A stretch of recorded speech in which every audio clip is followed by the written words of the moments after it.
Am I too loud? Can you hear me? I don't want to bother anybody. This mic is too hot. Can you hear the singer? We're all just talking about the same thing. Does this sound right? Here's my response.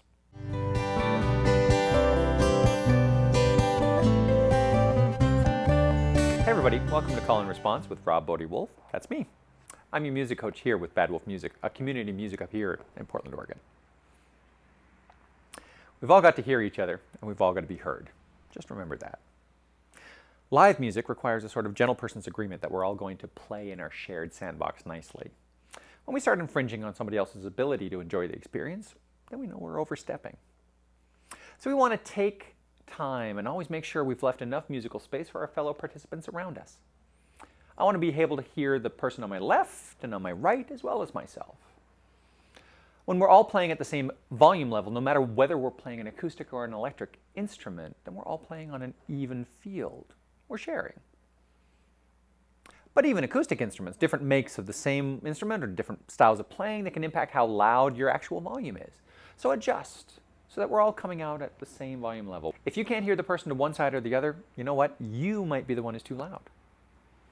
So to play together, just from a sonic perspective, we all have to start at the same acoustic-friendly volume level. We all have to hear each other. Side note, remember, some amps sound much louder if you're standing in front of them, or if they're not pointed at your ankles.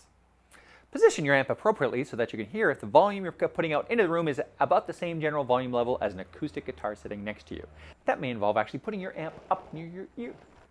Now, certainly some instruments get to have a little more weight. Certain roles occupy certain areas in our soundscape and we need to hear them. The vocals always need to be heard above everybody because they carry the melody. So let's amplify those and save those poor little vocalist pipes, huh? So one vocalist needs a little help to carry out over all those acoustic instruments. But there are other roles in our soundscape. Roles, though, not instruments. I'm going to disabuse you of a common misconception. Some people think that there should only be one copy of any particular instrument at a session. Particularly, if it just happens to be their instrument. I've never found that to be the case. Mostly because that mindset forgets that there are multiple instruments that can do the same job. Play bass too long, you forget what a cello can do.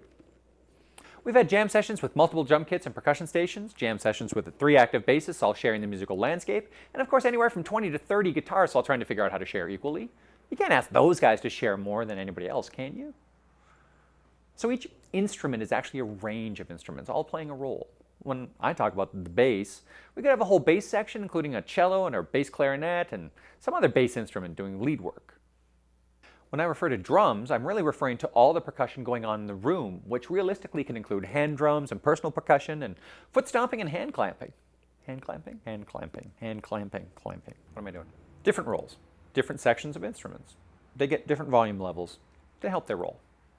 So how loud is too loud? Well, remember, we've all got to hear each other and we've all got to be heard. The drums need to permeate the room just enough to saturate the music, but not enough to have their transients overpower the chord changes. The bass needs to support everything in the room on a comfortable deep bed of dark, lush tones without driving the changes so much that we can't hear the intricacies and texture bits that the melodic instruments and finger pickers are throwing in. The guitars need to be heard just enough to give us the structural support of the chords under the vocals, but not so loud that they compete with the vocalist's range. High droning instruments like harmonicas and violins rarely need to be amplified when played in a room full of acoustic-friendly instruments because their treble notes cut through the room so clearly. Even when played quietly, a non-amplified, high-pitched harmonica or violin can easily be heard enough to play along during the main body of a song. And when played with gusto for a lead break, can happily rise above the room to share their notes. And the vocals? They need to be heard and appreciated by everybody without wiping out the effort of all those generous people who are there to support your voice. It's a balancing act. It takes all of us working together. So we have to check in and rebalance once in a while. When things get moving and the energy starts flowing, the song tends to get louder. Then we get louder. We get faster. When we get faster, we get louder. It's a human thing. Mistakes happen. So we got excited. We were having so much fun. By the end, we were pushing things. We got out of the pocket. So we rebalance. Or occasionally, for an individual, they'll turn up so their improvisations can be heard more readily, and then they neglect to turn back down again. so their volume gets out of pocket without them realizing it. So somebody mentions something and we rebalance.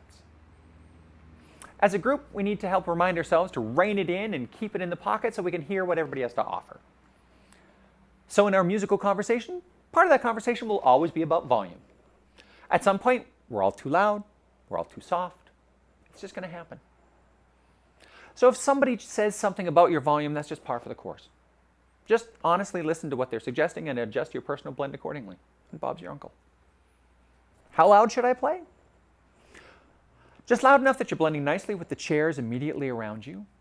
If necessary, the group will ask a certain section to add a bit more. But things change and they ebb and they flow. They're in motion. Talking about it as it shifts around is part of the ongoing conversation. Don't stress about it if your volume gets involved in the conversation. Well, that's my spin on things. If you have something to add to the conversation, you can add your response to mine below in the comment section. For Bad Wolf Music, I'm Rob Bodie Wolf, reminding you to play with someone, play for someone. Just play and share it. How back? Well, that was fun. If you thought it was helpful, please feel free to share it with somebody who you think might find it useful. You can check out other Bad Wolf videos where we explore aspects of Portland's community music scene. You can check out other call and response videos where we answer more questions. And if you like what you're seeing, please feel free to subscribe to the channel and share it with your friends. Okay, bye for now. Later.